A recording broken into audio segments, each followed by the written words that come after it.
All right, ladies and gentlemen, as we've been doing and we will do for the next 6 weeks, we are starting this episode Lord. with a pup date. Pup day! So you can see Whoa. Eyes are open, and we're getting a little belly here, A little kind of punch. grown. Yeah, and they are now barking. There's some sound. Yeah, All right. they are now barking. They're trying to walk. They're not great at it. But yeah, they're getting very, very big. So, and they're trying to eat food right now. So I'm gonna go put him back. They are We all gross. learn our own pace. You know, I'm curious if you've named all of the puppies, or like, kind of what's the situation when you're having to like talk to one? How does that go down? We say boy. We say come here, boy. No, I'm just Okay. kidding. Jesus Christ. What are the genders? What do you got over there? It's 6 boys and 1 girl. Blake had 6 boys. Everyone's Yeah. surprised. So we have 2 names. So one of them is Rudy, and that's a boy named after Rudy Gobert because one of our friends, the Minnesota Timberwolves fan, and it also goes with Riley and Ruby. So Rudy, and then Kevin took the girl. He's gonna name her Mabel, and then we actually have one more. We have a couple that is a friend of my boss's, and they named their boy Waffles. So we have 3 names. That's incredible. Those are good names. Yeah, thank you. Waffles, I'm on the fence about, but the other Well, I two are think very solid. I think her 8-year-old named him, so I think that is where that came from. Yeah. So, Not the Gotcha. first waffles that I've met. I've actually know of a couple off There the you top go. of my head. But when you come up with a name that I haven't heard, I will definitely let you know.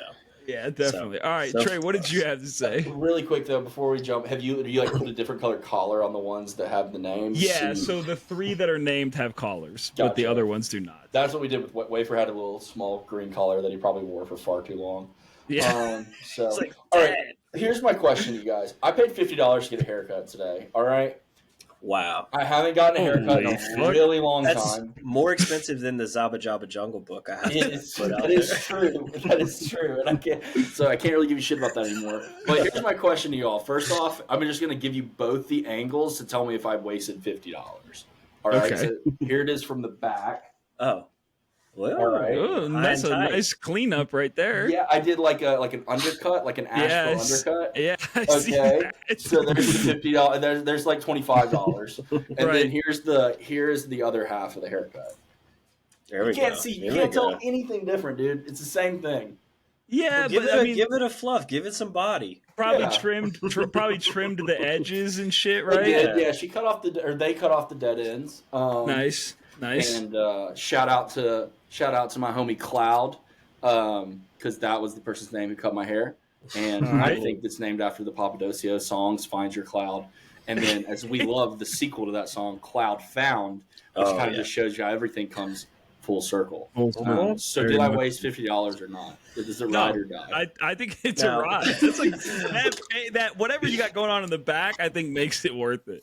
I think the look rides, but the experience, that's what you're paying for. So, did you get It a was a little head great massage? It was a and great shampoo? experience. Yeah, they made me Worth it. feel super welcome. It was like a vibey little spot in West Asheville. Yeah, I do have to say, like, and in full disclosure, it was only a $30 haircut, and I tipped a lot of money because I do That's that fair. when There you people go. make me happy. Because I'm Yeah. a really good guy. Everybody Right. out there. But yeah, no, I just gotta highly Yeah. recommend.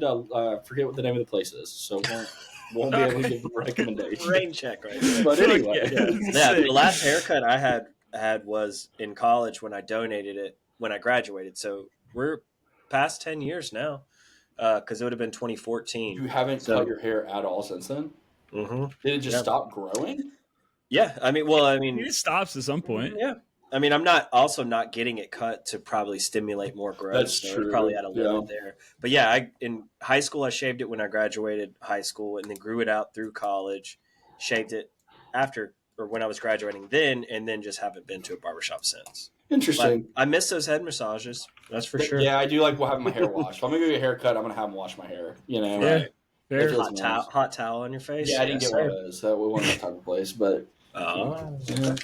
All right, well, ladies and gentlemen, welcome back. Hope you stuck with us for that first 5 minutes. This is totally Puppies and biased. haircuts. This is totally biased music. It is Blake, Trey, and Anthony, and today we are reviewing "Rolling Papers" by Wiz Khalifa, which is Anthony's hip hop pick. I think it might be Anthony's first hip hop pick. Maybe. And we are doing Atomic Blonde, which was a movie that I picked. So I am not going to give away a lot. I will say I was surprised by Rolling Papers, and I'll get into that later. But Anthony, tell us why you picked it. Tell us your history with Rolling Papers. You just teased big time because I'm like, have you not heard this album? So I guess we'll talk about it a little bit. But so in my early days, I guess I'll say I had a big three from hip hop, the original big three. I'll say that confidently. First off, I have a weird feeling that Drake is gonna. This beef is gonna get squashed at the Super Bowl. I just needed to put that on the record. That Okay. I think there's some weirdness happening in there. But anyway, so my original big three: Lil Wayne, Kid Cudi, Wiz Khalifa. Those were the three that I spent a lot of time with late night with headphones on in the dark throughout high school, and didn't really get into Wiz till 2009 ish area, and that was all mixtape. Really, mixtape listening. Cabin Fever, Burn After Rolling. Cushion OJ, I think, is debatable whether you want to call it an album or a mixtape, but I still consider it a mixtape. But Rolling Papers to me was like Wiz's really official coming out party to the masses, and for me, it was such a clean listening experience because his production really kind of takes it to another level. But I've forever have loved this album, and a lot of it really encapsulates what I was doing at that time. There's some songs that remind. This was my freshman sophomore year in college, and there's a lot of things that I can resonate with then, and still now. But going back to this album, however many 14 years later, there's in my mind still so much goodness within here, and I knew I was going to bring it to the podcast at some point. So with hip hop, reason why I haven't brought a hip hop album is because there hasn't been the space to do it. I'm waiting on the time where we're not kind of stacking it up. So I've got some more in my back pocket, more classic stuff and more wild card stuff. But this one, really coming off of Mac Miller's album, felt too good to not go in that direction. So really fun going back to listen to this. And like I said, I think it still bangs. There's a lot of the way Wiz raps to me too. It was unique for the time for sure, because his if Wayne is spitting fire, Wiz is spitting ice. Like it's very smooth the way he performs, the way he raps. And 2011 was also the first time I got to see him perform, which we'll probably talk about in a little bit. But yeah, so 2011 was a big year for me and Wiz, and with the break that Wayne had to take being incarcerated 2010-ish time, really put Wiz in that slot for me to just go in and just vibe out to the music. It's all a vibe. So excited to pick it apart. How do you feel about when Kanye West tweeted at Wiz Khalifa and said, "Skinny stoner tattooed rapper, you stole your whole shit from Cudi"? What do you think about that? Nah, see, I the first all the way up until he stole it from Cudi, I could say yeah, skinny stone rapper. I forget what else he Tattooed. said, but tattooed, ink my whole body. So yeah, I'd agree with that, but not with stealing from Cudi. Cudi produces his own shit big time. Like Cudi is very hands on in the technical aspect of his music, and it's a different vibe. Wiz to me is like you're saying, rolling around smoking with the windows down, and Cudi is in the dark, headphones on, getting lost within your own self of that music, and like I said, Wayne is a mixture between the two. But no, I would highly disagree with any kind of copying of styles or flows, because it's just two different animals. I feel that. I was just upset because, as we would have said back in the day, Wiz was fucking his bitch in Amber Rose. That's true. Kanye was upset. Yeah, Kanye was upset. And then Wiz dated Amber Rose after Kanye broke up with her, or was broken up with her. Yeah. So, say someone was a little butthurt. Yeah, I will say that. So this is why I was surprised, and I'm interested to hear about like y'all's experience when this came out, because I was not a big Wiz Khalifa fan. I know that I remember upon the release, people were very divided and upset about Rolling Papers because it was such a departure from his mixtape music. Like the sound was so different. I know that he shipped it with Rolling Papers, which I thought was fucking awesome. I remember Trey and I being like, that Wiz just his whole life wanted to do this. Just wanted, like as a stoner, as a kid, just wanted to like I'm gonna release my Put it out album. to When the I world. release it, there's gonna be rolling papers with it. And I'm Which I gonna thought, call that shit rolling papers. yeah, and I thought that shit was boss as hell. But I gotta be honest. There's some moments in this album where I'm like, this shit sounds like a Kesha album to me. Like it's so poppy at some points. Like it feels so much more like pop music than it does rap music. And it's such like Kush and OJ on a Mount Rushmore of mixtapes. Kush and OJ Agreed. is legendary. Everybody our age knows Kush and OJ. And like I can still play songs from that and know every word. And I don't listen to Wiz on the regular. I loved 28 Grams, which was Trap Wiz. I loved his trap mixtape. Um, and I don't know. This just felt like it. It felt like if I were a big Wiz fan at the time, that I would be like, "You're a sellout." That was the vibe I got from it. Like it was just so. It felt so mainstream and poppy and like sing songy and I don't know. There's just some songs that I really don't vibe with. Now there's some songs on here that I'll get into later that sound like mixtape Wiz to me and are really fucking good.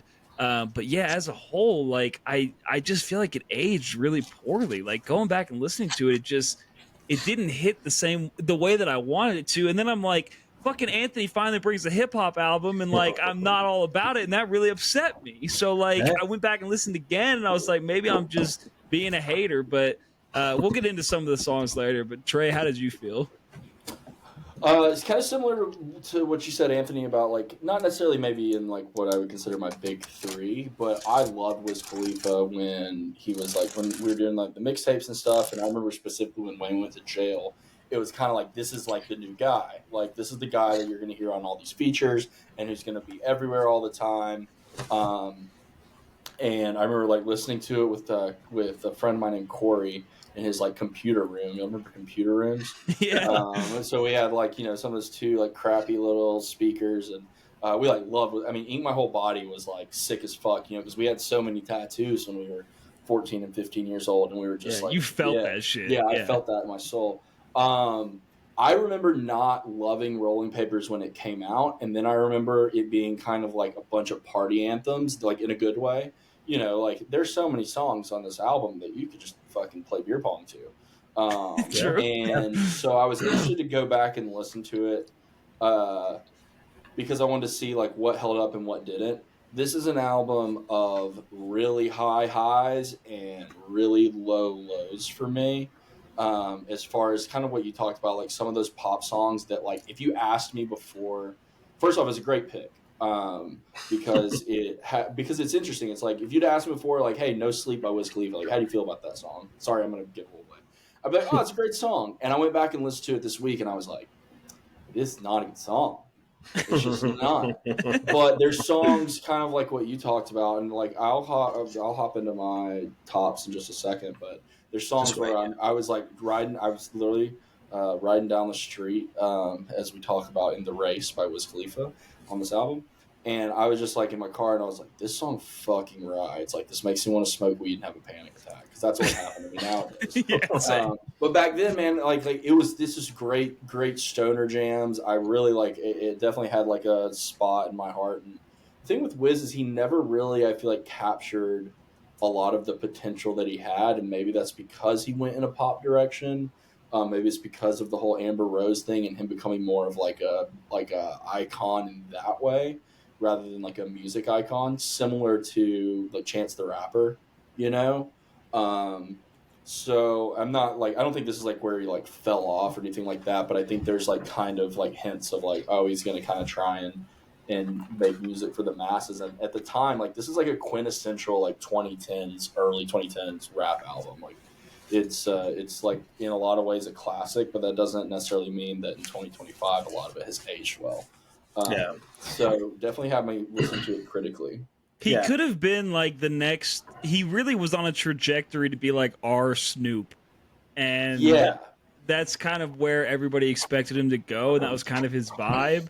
And then Rolling Papers came out, and I feel like everybody collectively was like, where are we going now with this? Mm-hmm. Right. I mean, it's not gangster rap. I mean, that is the fact of if you go into this album thinking you're going to get hard shit, it's not that, you I know. thought you were going to And say just get hard. And I was like, I did yeah, not go into this no, album thinking that. no, right? But I mean, but like that can definitely alter your experience if, and I'm not saying you did this, but like it wouldn't be out of the realm of possibility to do that, you know, especially listening to it with ears from today, because you know you have a rapper like Kendrick, Eminem too. There's a lot of, you know, aggression or like very forwardness with how they deliver their rhymes, you know, and how they speak on a mic. And Wiz is not that. Wiz has a softer voice. It's more harmony. It's more melody. It's not as like concrete and as physical as some rappers can be. And I think that there are songs in this album that complement that. Can you take them as poppy? Yeah. I mean, but that is also just a lane of music that complements voices like that. But I look at more so the words that he's saying and also how he changes his cadence a lot throughout this album. You know, he's really like a chameleon, I think, in a lot of ways with how he can, you know, contribute to a song vocally. You know, sometimes it's like how Cuddy, he does use his kind of like, you know, like, like he can kind of use his voice in different ways like that. Wiz is, I think, just more like more elevated, you know, from a like a harmonics wise, voice wise. You know, like Cuddy has a lower, you know, deeper kind of voice, whereas Wiz is kind of a little bit higher. And then um, I think it does kind of make for an interesting listening experience. But like, if you want bangers like on my level for an album length, this is not that. You know, Cabin Fever is like that. You know, if you want more songs like The Race and Fly Solo, you know, this album is not full of that, but like Burn After Rolling has a lot of that in there. So there, and then listen to Star of the Show, or I think that's maybe an early mixtape, or Prince of the City, maybe. It's like that wasn't my vibe, you know, but this kind of felt like a culmination of a lot of those mixtapes really just presented to people officially. That was kind of a big deal for me at that point, because obviously listening to the mixtapes, you can kind of pick and choose, but this felt like something that was finally like packaged together and delivered to the people. And like with there was a tour, Trey. I wanted to ask you about this before we get into top tracks, because I Yes, I was went to the supposed show. to. So, Wiz was playing in Auburn at Lambda. Oh God, Chi. I remember this. Yeah, I was in Auburn when this happened. at Lambda You Chi. went, right? Did y'all both go? I don't Yeah, you remember. went. I thought that Mac Miller shouted me out on stage. I'm sorry. Finish your Well, like, thing for the I mean, audience. I didn't. I was supposed to go to that show from Tuscaloosa and drive to Auburn, and for whatever reason, I didn't get there. And I figured you'd gone there, but I was just going to ask, like, who was on that lineup? Because that was a tour leading up to this album, I believe. Yes. So I like that we did Mac and then Wiz for sure. Right. Because you know both are like Pittsburgh guys, and like at one point like they weren't like in each other's cliques, but they kind of were at the same time. It was like kind of presented to the world like this is like Pittsburgh rap, and like Yeah. we have, you know, Mac and that Chevy Woods guy I think was like there, but I know Mac Miller and Wiz were on there, and Mac Miller went first.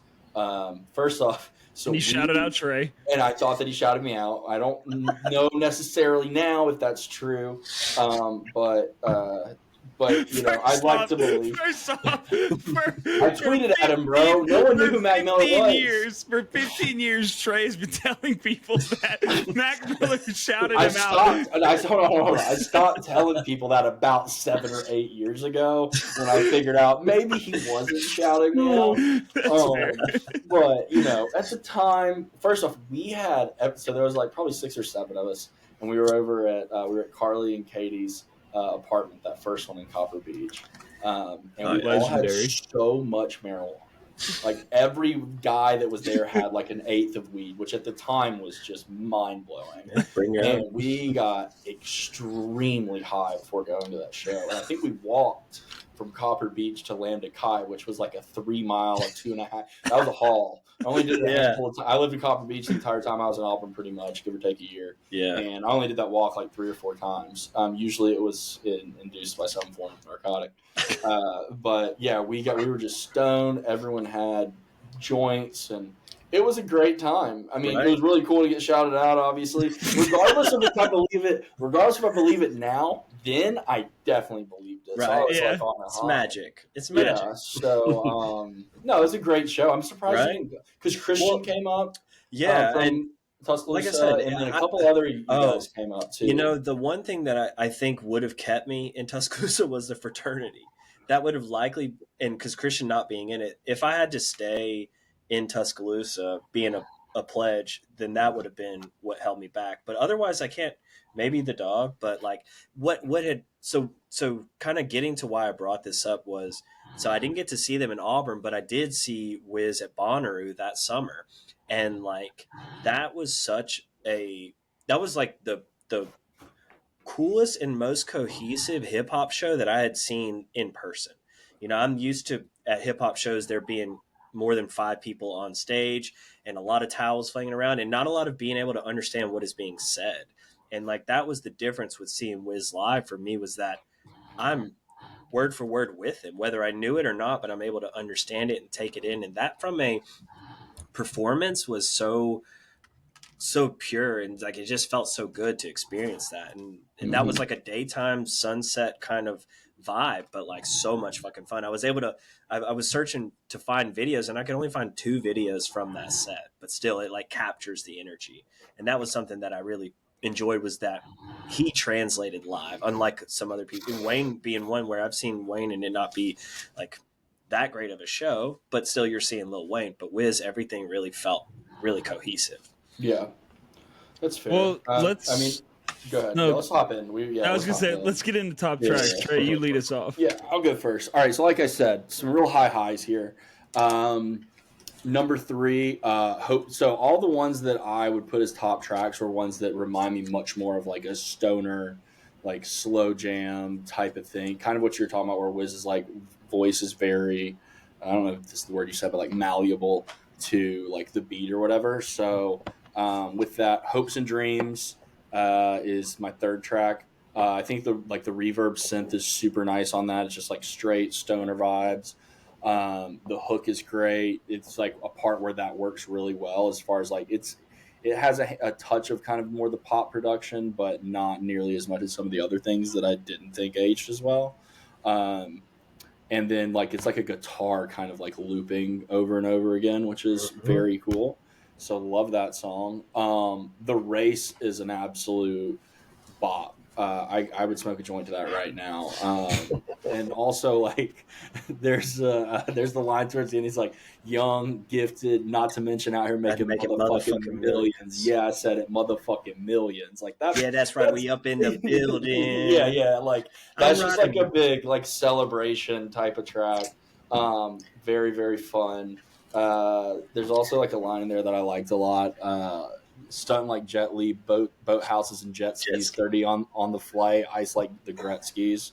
My dime piece only recognize the best trees, treat them like I don't need them, boy, you best believe. You interface, and then it's like, I let her breathe, and it kind of like this. Oh. Yeah. So yeah, that track's great. A lot of these brought back some memories, from being that age. And then number 1 that I have is Rooftops. First off, Currency is a fucking gangster.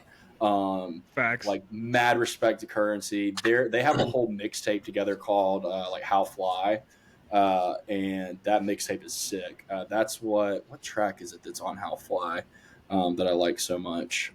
There's several, but hold on, give me 1 second. I'm just gonna keep filling the air with my voice so there's no that's the dead Cheech air. and Chong cover. That's what I was wondering. No, How Fly is the one with the girl rolling up the joint with the red nails. That always reminds me of Cheech and Chong for some reason. Oh, okay, got you. Maybe it is a Cheech and Chong Same reference. color scheme. It's fly friends do fly things. The word isn't friends, but it's not a word that I will say, right, live or otherwise, ever. But yeah, so Rooftops, dude. Rooftops is sick. I actually just had a kind of a cool moment with that song. We were down in St. Augustine for that band that Blake doesn't like for us to talk about every podcast.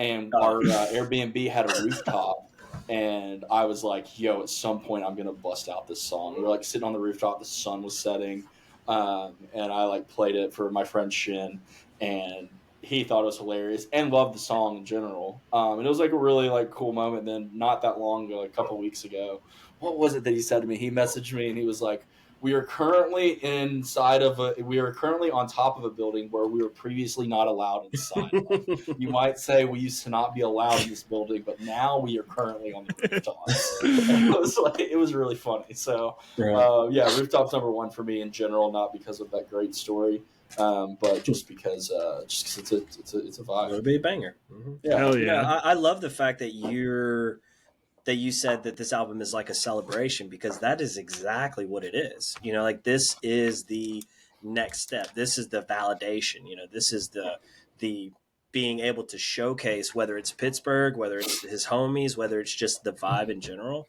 I think, if you were to really pick apart these lyrics, you could probably find a line in every song that just is him proclaiming, like, we were here, but now we're here. We used to do that, but now we do this. And that could get old, but it's the way I think it's delivered. All three of those songs really nail that right on the head. Young Money, Hopes and Dreams. Yeah. Anthony, what do you got? All right. So I know it's cliche as fuck, but I got to put Black and Yellow on there. Fucking. Did you notice I'm wearing black and yellow shirt today? I see that. Yeah. It's timeless. It's a timeless fucking banger. Like, you can't discredit what Black and Yellow is, as a song. And it was just, I know it's been on repeat for so long, and it's been such a, like, it's been so overplayed. Very nice. It's been so overplayed, but at the same time, like, it still hits to me. And listening to it tonight, last night, I was like, yeah, this definitely still fucking hits. And then I got a part with Trey on this one. No Sleep. Man, No Sleep, like, I think part of it is just, like, it brings me back when I was my senior year, like, or prior, going to spring break or going to senior week and waking up, like, hungover, like, with all of my friends and just playing this song as we were getting ready to go party again. Like, it just teleports me back there. And it's such a iconic song, such an iconic after party song to me and during party. And then best song, Rooftops. I mean, there was a time where Currency was on top of the world, man, and it was like a blip. It was like 4 months and Currency was the shit. And he was like, he's such a good rapper, man. Like, Wayne loves him, Wiz loves him. Like, I really like Currency. I wish he would have gone further in his career. But his verse in this song is just, his voice is so unique to me. Yeah. And yeah, like, it's just such a great song. I really, really love it. So I had to put Rooftops up there as number one for sure. And then for honorable mention, I put On My Level. That's like a trap song to me. That's like 28 grams. That beat goes hard. All right, I gotta give credit where credit is due. So yeah. That's what I have for my tops. What about you, Anthony? Fuck yeah. So I'll start there. I mean, I put On My Level as number 3. I mean, that's a song you can play any context for anybody. As long as the sound is good, everyone's going to resonate with that song. And again, that is like the most bass heavy track on this album, by far. And like I said, it bangs, but it's early. That and Black and Yellow, you could probably say are the quote banger tracks on this album if you look at it that way. But that's just track 2 and 3. The rest of this album, to me, the combination of Wiz's rhymes with instrumentation is just so fucking cool. And I hadn't heard it before at that time, and it still sounds great now. So, like, my number 2 track is kind of a hybrid of The Race and Fly Solo. Fly Solo is just so fucking cool. And, it's a double entendre. I could fly solo or I could fly so low. And Rolling Papers, that title is also a double entendre. It's obviously weed or it's getting money, and that's what was happening, at this time for sure. But The Race and Fly Solo, again, those are like the smoothest tracks to me on the album. And I mean, I still do listen to them regularly. I think it's just, again, very interesting to be able to put songs like that out into the public that really hadn't been done before, to my knowledge at that time. Yeah. But number 1 track for me, No Sleep. Dude, this was one that the first time I listened to the album, and I can remember this clearly, obviously being in college, experiencing a lot of the things they're talking about. I wasn't waking up next to 2 hoes, but like we were doing everything else, and Anthony, literally you don't just have to lie, man. Anthony, you Like, ain't gotta be humble like that, bro. I We love you. know. No, it wasn't how many knows you were Yeah. having. maybe it was Or 3. respect. Maybe he was waking up to respectable women is what he was waking up to. There you go. Yeah, It's like yeah. 2, 3 respectable women. Yeah. but the experience of that type of atmosphere, No Sleep to me is the anthem on the album of the atmosphere that that follows Wiz around, whether he conjures it or it conjures him. But that environment was what I was living at the time, in that house in Tuscaloosa. Yeah. So No Sleep for me, no question, gets number 1. But honorable mentions is I loved Hopes and Dreams. Love Hopes and Dreams. And I love the opening track. The opening track, when you open a hip hop album like this with just a simple piano line, like that, again, it takes you back, but like that's a really emotional song, When I'm Gone, especially coming after Mac Miller. But like, I think that this album touches places that traditional hip hop albums won't. But Blake, was this your first listen to this album all the way through? No, it definitely wasn't. But I wasn't Okay. locked into Wiz like everybody else was at that time. Like, I just wasn't a huge Wiz fan. And I know I listened to Rolling Papers with Trey, but I think even then Trey was like, I am not a huge fan of this. So I think I kind of probably listened to it once and then wrote it off. So yeah, it definitely was not my first listen. Yeah. And there was a wave too that happened, and like if you weren't, it's hard for me to say because I did listen to him a lot before this came out, but I could definitely see how if you weren't and this wave was happening, at least personally, like I would, probably step back from it. That's what I did with after Wiz. It was like when everyone else was listening to this to kind of newer hip hop, I went in a different direction. So I get it, but it's like an eclectic hip hop album. Is that fair to say? Yeah, I think I would say so. that. I think Yeah. eclectic's fair. Yeah, I mean, absolutely. it's not too strange, but it's just enough different for you to go, right?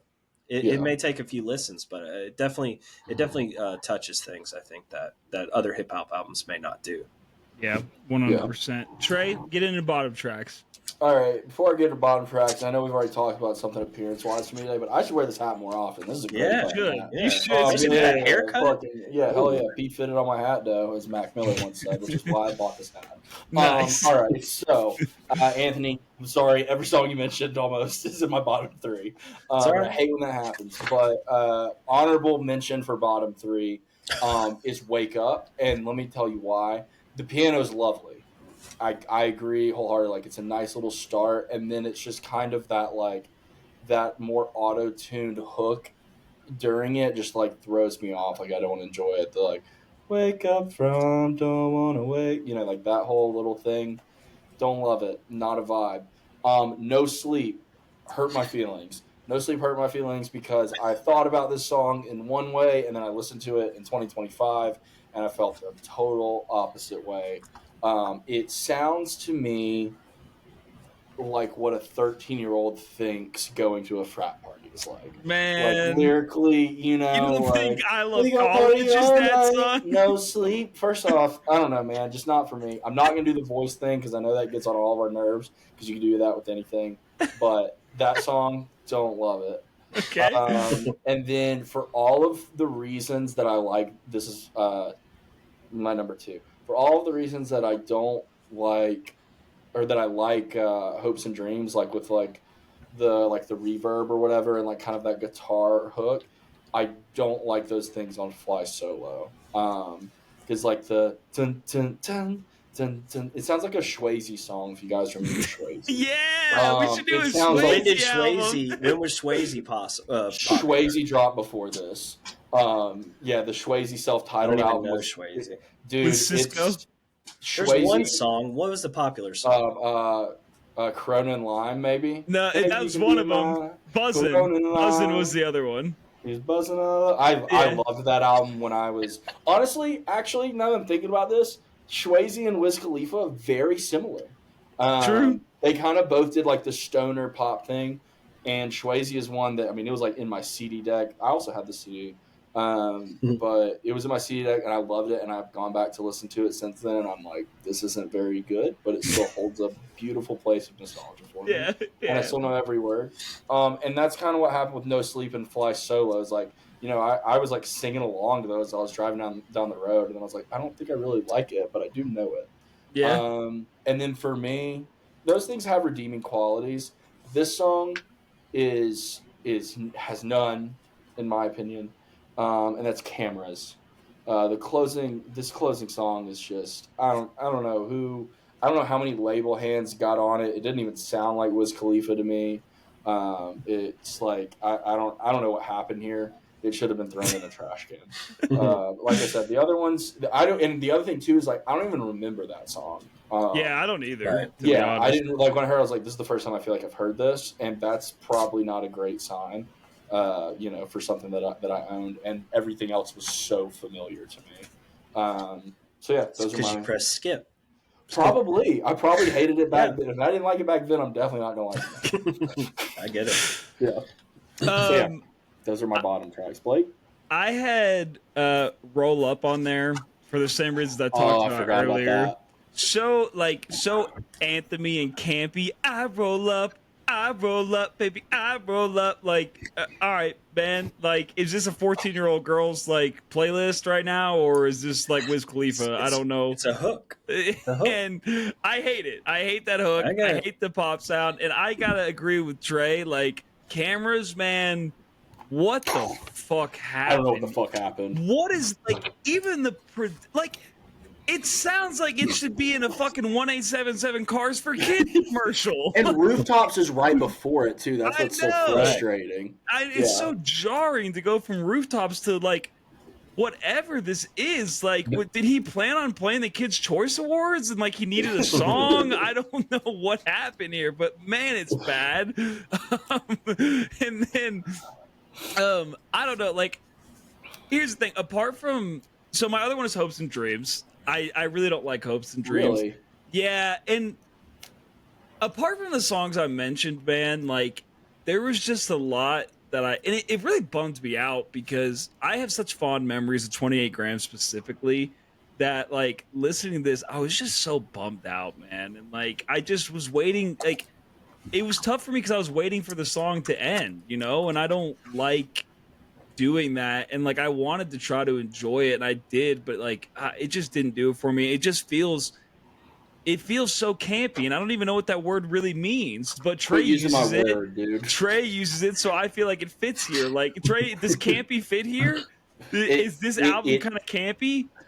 Some parts of it, so, not all. I would not describe it on a whole as campy. But I think some of the things that don't quite hit the way that we typically like for things to hit, you could describe this as campy, yes. Yeah, it's just too poppy to me. It's too like. You feel that way about Hopes and Dreams, though? Yeah, I know. That's surprising. It's the production on it to me. Like, see, I feel like it has some of the more stonery, old school Wiz type production of anything on here. This is just something that's going to hit people's ears differently. Yeah. eclectic. True. Very true. Eclectic. Eclectic. All right, Anthony, what about you? Well, so I'm surprised there's two songs y'all didn't mention that I would have thought would definitely leave a sour taste. But like, so my number 3, I like some of this song, just not all of it. But like Star of the Show. Star of the Show seems like a departure from the album as a whole. And that's a clear song where he does use his voice in a way where he kind of throws it where it's like, we all want to be the star of the show. Whoa, whoa. I like that part. You do like that. But I don't like the other, like the Chevy Woods section on. Yeah. Not a big fan of. Right. Yeah. I agree. But as far as ranking those tracks, I would put Star of the Show down in the bottom. Cameras for sure. I don't know if y'all thought I was going to like Cameras, but that one, yeah, they should have stopped at Rooftops. That would have been great closing clean. track. I knew you were. Yeah, I don't know that anyone with a respectable opinion would like that song. That's how bad it is. I mean, I wrote Poppy right next to it. I mean, like, not ideal for these ears for sure, no matter the year. And then the number 1 bottom track for me is Top Floor. Top Floor has one of the most annoying samples that goes on throughout this track that like can't get out of my ears, and I don't even know what it's trying to say, but it's just a weird cadence, very distracting for me. Could definitely do without that track. But yeah, otherwise, like I said, this album doesn't. There like I said, Cameras definitely comes across as poppy, like traditional poppy, but everything else just seems smooth to me. And maybe it's just the way that I took it then and the way that I still take it now. But like just Wiz's voice over acoustic guitars, like this feels like an album that could be played totally acoustic. Maybe besides On My Level, Yeah. But other than that, I think it really does highlight the voice of Wiz being used in different ways. But yeah, Cameras and Top Floor, not a fan. Star of the show. Can I just say To be that decided. I really love that we say top bottom track or our number one bottom track. Like this is the best of the worst. Like, Well, it's really the worst of the worst. yeah, though, the is worst thing. of So the it's a bit worst. of a misleading way, but Yeah. yeah. Yeah, right. All right. Well, give me final thoughts while I see if there's any publications that reviewed Rolling Papers because I didn't pull it up before. I 'Cause I'm think a bad Pitchfork host. did. I feel like Because I'm a looked bad up. host. Because I'm the host of this show. Because you guys are. You are. Yeah. Because I kind of. We're just co-hosts. Right. So- Yeah. Go So hold on. Let me just show you guys something. I'm gonna share my screen. When we're talking about Wiz, this is what this is. When you're being Make that mean, bigger. this is who you're being mean to. Okay, I can't. I don't think. Oh, Well, damn, let me that's see. okay. Yeah, I can make it bigger. There you Yeah. go. Yeah. That's who you're being mean to. That's a Look at his TGO. hat. Yeah. That's a TGOD hat. That's why I'm showing this picture. I wore this hat to my senior luncheon. I'm pretty sure this is the only time I wore this hat because I think I lost it at a party that night. So if you're just ever doubting how much I loved Wiz Khalifa at the time, you just think about this shining, innocent, hairless face. All right. Still beautiful. I hair, love it. though, I to this love it. day. Right. Yeah. That's hilarious. Enjoy Well, that. I'll say this too, from like a bigger picture of Wiz to me personally. Like to me, this is the climax of Wiz from a musical production, like listenability for me. Like this is where it kind of really takes a hard turn because all up to this point, like I said, you have Deal or No Deal, Burn After Rolling, Cabin Fever, Cushion, OJ, and into this, and probably more that I'm missing. But like after this, you start getting sequels. You get like Cabin Fever 2, Rolling Paper 2, ONIFC. I hadn't listened to 28 Grams probably because I checked out by that point, and maybe I should go back and listen to it because maybe it's a different take on some things. But you had Wiz and Snoop did an album together. Mac and Devin Go to High School, I think, and Yeah. it gave all those things tries, and it just didn't do it for me like Rolling Papers did. So maybe I elevate Rolling Papers because it was like the last like thing that I had Wiz related that was just really meaningful to me. But it still felt good. Still felt good to go there. That's I think I kind of aligned with that. I don't think I really paid much attention to Wiz after this. I'm not saying this like killed it for me, but I just feel like he never really did too much like in the rap world after this. Yeah. Well, he put out a lot. I mean, he put out a lot. I mean, if you look at his discography on Spotify, I mean, there's like just out. I mean, he put out an album last year. But anybody listen to it? You don't even know it's called Wiz Owens. I'm curious what it sounds like. Now I kind of want to listen. Taylor Alderese. Actually, I remember Taylor Alderese. I remember listening to that a little bit. Yeah. I'm looking for like a hit, but not really seeing Black much. Hollywood. I didn't listen. I mean, No. I did. I did like Black gave Hollywood. all these a I did like chance. Black Hollywood. You did. I think it's pronounced Block Hollywood. I think that's how he says it in the album. I could be wrong about Okay. Is he paving the way for 6 Black Block? Yeah, 6 Black. Well, so Rolling Stone gave it a 3 out of 5. Can I help you, Ruby? That's pretty solid. Yeah, gave it a 3 out of 5. Ruby wants to say hello. Hello, Ruby. But what do you guys? Let's see what you guys think, Trey. Kind of balancing the positives with the negatives, the nostalgia with the listen back and not enjoying things as much. I'm going to give it a solid 5.5. I want to go 6. That is not balanced. That is like so Actually, close I'm to gonna- not it's liking right. it. I'm It's going right to in the change it to middle. 6. I'm going to change it to 6. I'm going to give it a 6. Okay. I was going Okay. back between 5.5 and 6. Hey, your boy might be running for office at some point. Sometimes. Yeah, listen, I'll We're listen getting to at half listen to my points. constituents. Yeah, we're getting down to half points. I'm gonna give it a 4. So, and I'm just gonna leave it at that. I'm just gonna give it a 4. I can't wait till we get to episode 100, and I'm gonna pull out the lowest ranked albums from everyone and the top ranked albums from everyone, and we'll maybe enlightened very much so, I'm because very this curious album on is our not lowest ranked comparable to album. Justice's hyper drama. I just want to put that out Yeah, Justice is a lot better. So you're right. You're spot on. Anthony, what Well, about you? What's your I ranking? am gonna combine Trey's 5.5 with I your gave it a 4. 6. I bumped up to a 6. Right, but I can't combine those two because I'm not going to give this a 10, but I will give this a 9 from me. Just because there's, like I said, there's a lot that I can go back to with this album. I mean, I don't skip a track until 11 on this album. And realistically, when I was listening back to it, I like to put like just dots next to songs that I would consider as top tracks. And I mean, this thing is fucking dotted up all the way till 11, and then Fly Solo and Rooftops, it's like, there's a lot of stuff in here for me, and very glad that it exists. So 9 out of 10 from this guy. Nice.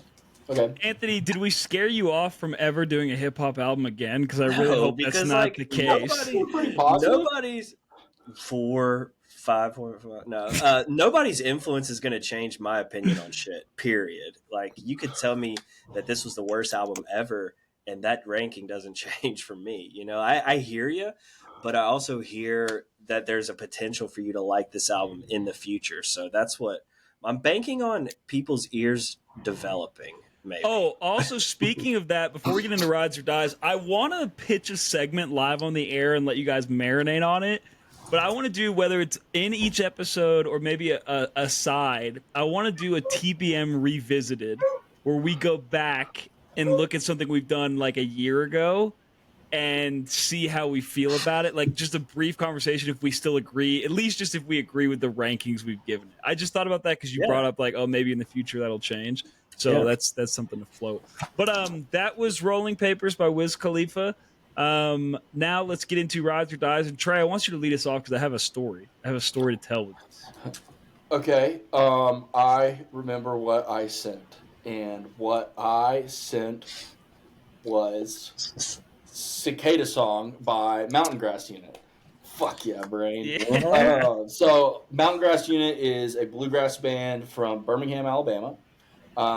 Billy Strings is going to be, it's basically going to be Billy Strings week, and at 10 days of Billy Strings here in Asheville, because not this weekend, but the following weekend, Billy's playing 3 nights, and then the weekend after that, he is playing another 3 nights here in Asheville.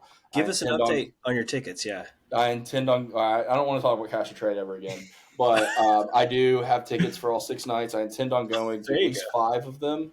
If not all 6, and Mountain Grass Unit is playing one of the after parties at the famous Orange Peel in downtown Asheville. So I'm just like, I've kind of just been listening to nothing but bluegrass this week, and probably won't stop for another couple weeks. Really just enjoying listening to it, and I really like this song a lot.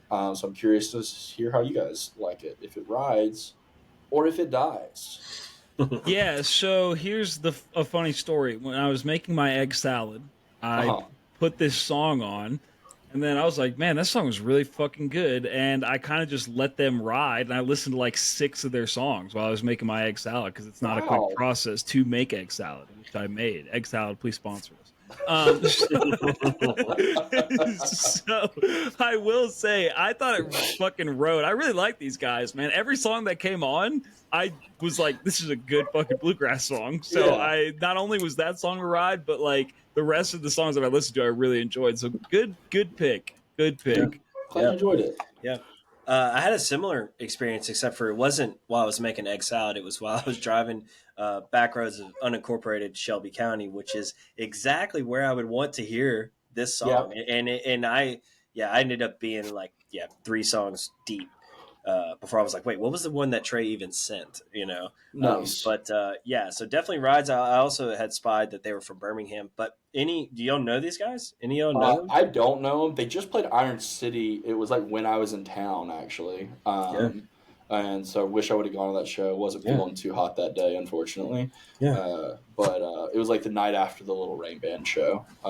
Gotcha. They played Iron City. But no, I don't know them. I'm kind of curious like where they came from in Birmingham. But yeah. Yeah. I'd say they got a bright future. I would agree. Hell yeah. Excellent. Anthony, your pick?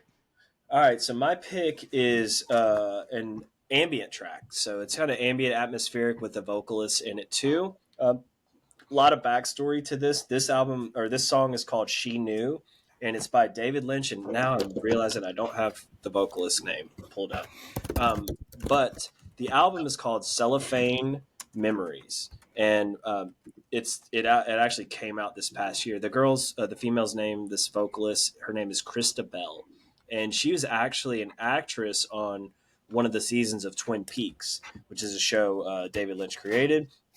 David Lynch, famous for his atmospheric kind of ambient films, in a sense. You know, like there's a lot of breathing and a lot of thought provoking, a lot of oddities throughout his films. So, big fan of David Lynch, and wanted to bring something related to him. I don't know if have y'all seen any David Lynch movies? I did want to ask you guys that, maybe for a future prep or not. Yeah, I haven't, and I feel like David Lynch is gonna. And I'm not like a David Lynch fan, but I'm not like I don't dislike him or anything like that. I've just never really like dove into it.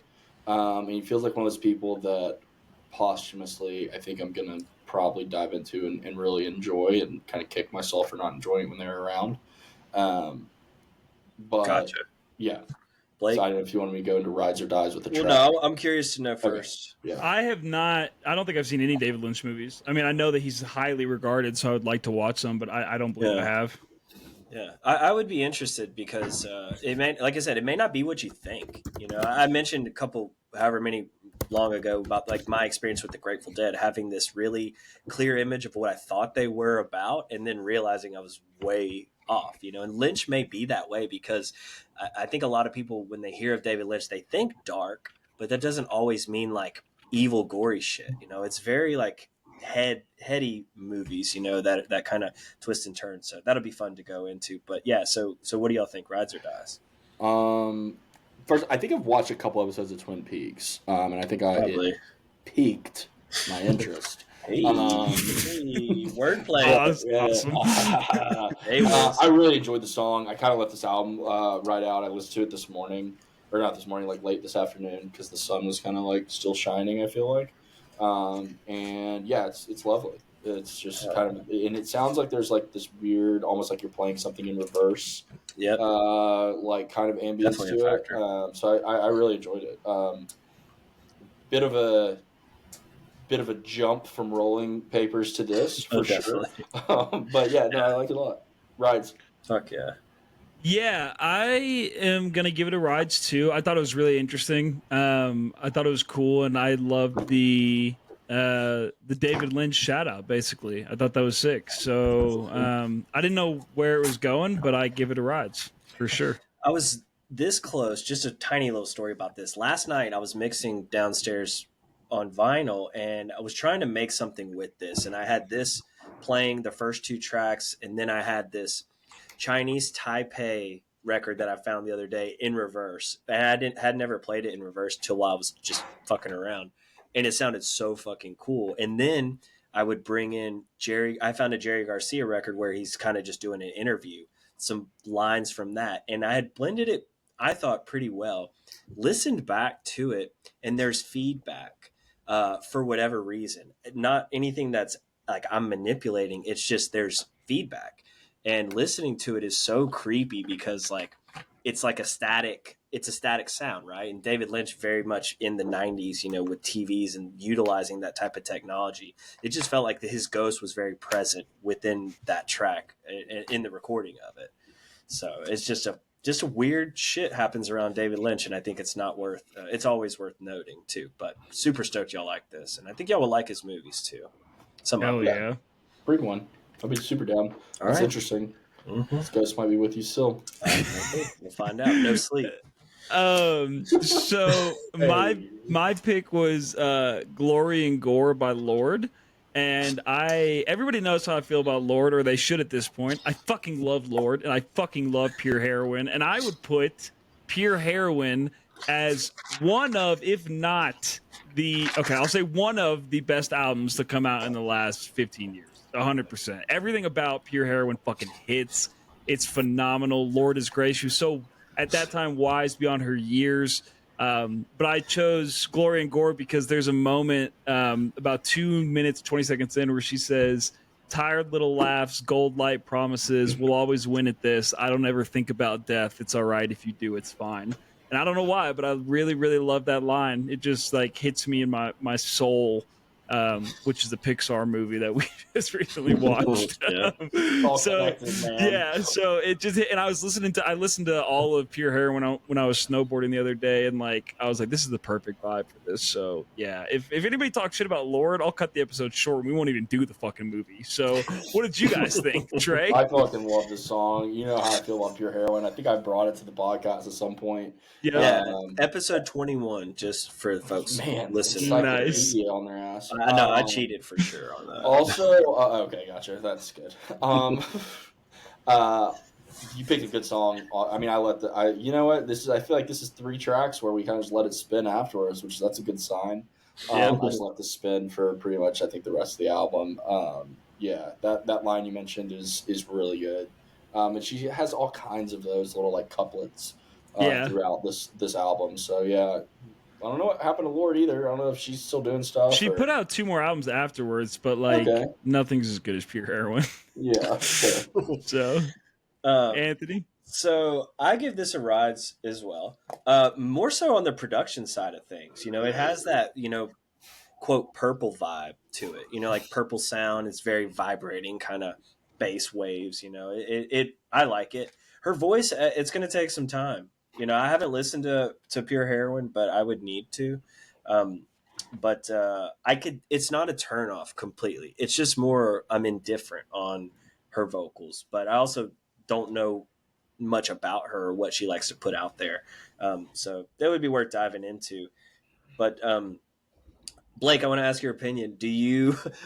What is your feelings on South Park with Lord's representation within South Park? I think it's fucking hilarious. I mean, anything with Randy is hilarious. And there's a sect, the South Park community, that really doesn't like Randy and like the storylines with him. Yeah, because they're sick of him. More recently. Yeah, I think I think it's hilarious. And like everybody, anytime anybody brings up Lord, they always bring up, I am Lord, I am Lord. I am Lord. So yeah, I love it. I love it.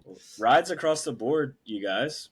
Solid picks this week. Well done. Nice. Mm-hmm. All right, well, now we're going to get into the movie, and man, I'm really excited to hear what you guys think about this, and I really hope you like it, but I picked Atomic Blonde, which is directed by a guy, I can't remember his name. He's also the director of John Wick, so there's some parallels there, but a Cold War era movie set during the collapse of the Berlin Wall.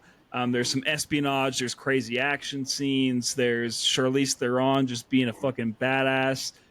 James McAvoy's in it. I love the colors in this movie. The use of the colors is so cool to me, and love the soundtrack. So yeah, I love this movie. I've seen it a number of times, but I'm really interested to hear what you guys think. So Anthony, you can lead us off. You sure you want me to start? Yeah. All right. Well, these are the things. So David, I guess we could say David Leitch is a director, perhaps Leitch. Now, I love the color palette, and I love the actors in this movie, and the score for this movie is done by a guy named Tyler Bates. I don't know if the name sounds familiar, but this guy Tyler Bates did the score for the entire X trilogy, X, Nice. Pearl, Maxine, and it's all diverse as hell. But it fits the vibes and the aesthetic of the film perfectly. And this film is the color schemes too, purples, pinks, and silvers, so beautiful. You know, Blade Runner-esque kind of like vibes, but really well done with this.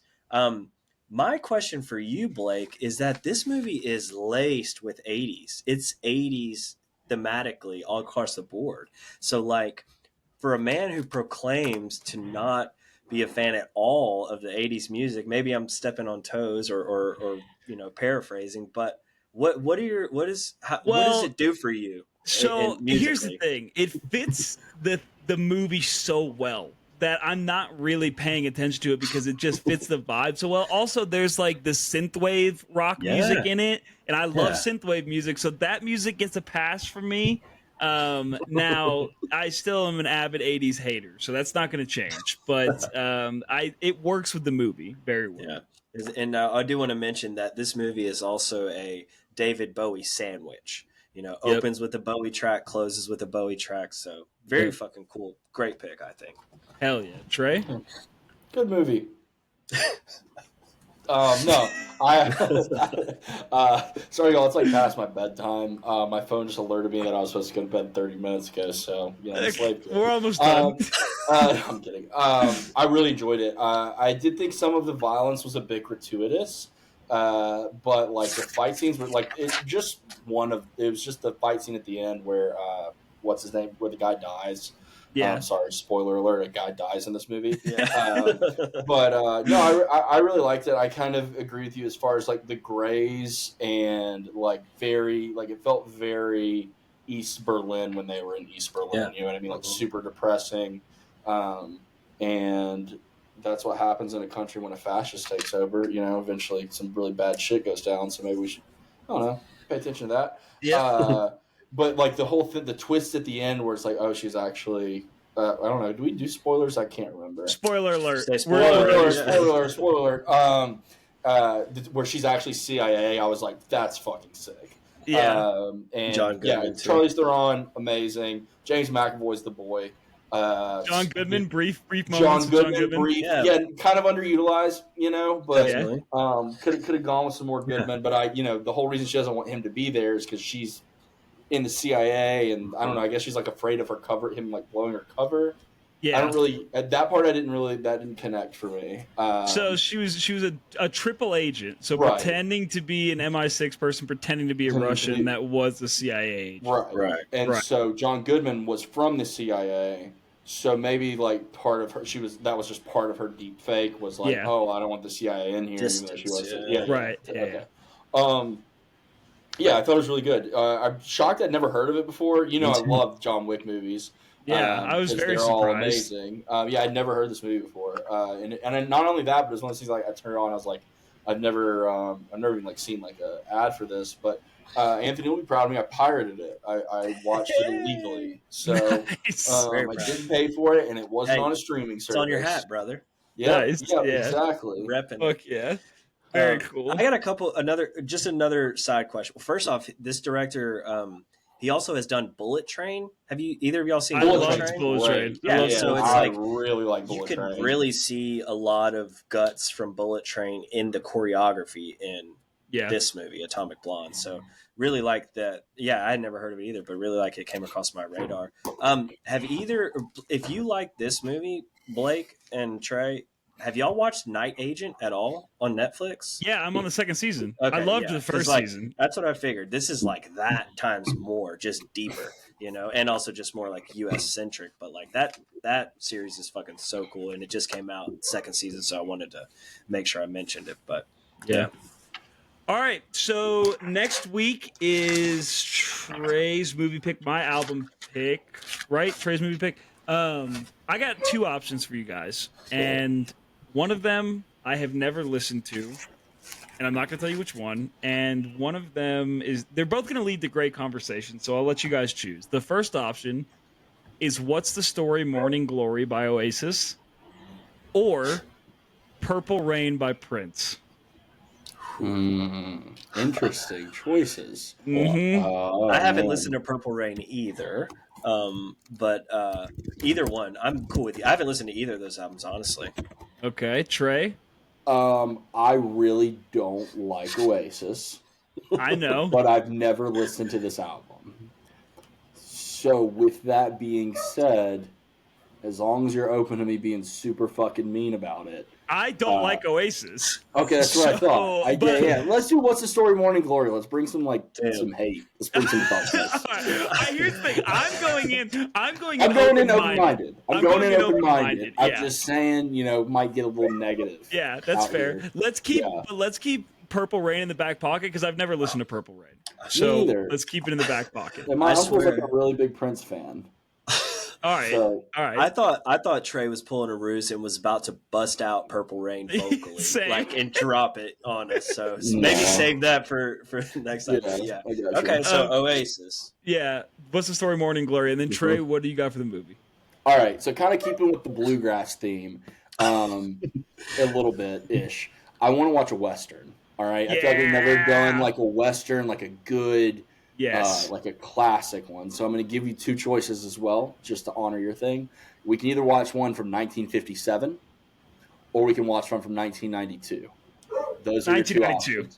92. Dude, I want to go 92. spaghetti. I want to go spaghetti if it's a spaghetti western or some just old ass shit that I know I've not seen. I'm not a fan of westerns for the record. Okay, if but, either one of you have seen it, then we're not. Then I'll change the pick. But I will go What's with the the 92 one because I kind of want to watch it. It is called Unforgiven. It is a Clint Eastwood movie. Yeah. Have you seen it? No, but I've never heard seen of it, and I think a lot of people respect it. Okay, yeah, no, it's a top 10 of all time western. Yeah, so I'm cool with that. Like by this rating thing that I'm looking at on IMDb.com. IMDb.com sponsors. What can you tell me? Wait, real quick. Can you tell me where the harder they fall is on that list? Can you control F it real quick? Yep. The harder. Nope. That's Our new that's- sponsor. It's not on here. What? No, it's not on here. That's The most recent one that I'm seeing is No Country for Old Men is 11. Do they have Oh Brother Where Art Thou on there? Do they call that That's a western? not a western. Yeah. The harder they fall is great. Also, we had a debate about whether No Country for Old Men is a western or not, and I agree that it is. But I think that's the best western. Anyway, okay, so Unforgiven, got it. Unforgiven, yeah. I'll give you a quick synopsis. There's three big actors in it. It's Clint Eastwood, Gene Hackman, and Morgan Freeman. And here's the retired Old West gunslinger Will Money reluctantly takes on one last job to avenge an injustice with the help of his old partner and a newer outlaw, simply known as the Schofield Kid. The kid, yeah. So yeah, I figured I'd kind of bring something a little different. Yeah, let's do it. Yeah. Talk some All right. Clint Eastwood. That'll be fun. Cool. All right, sounds good. Everybody, hope you enjoyed. We will see you next week. You guys stay on just for a quick second. Sorry, Trey. I know it's past your bedtime. Bye, everybody. Bye-bye.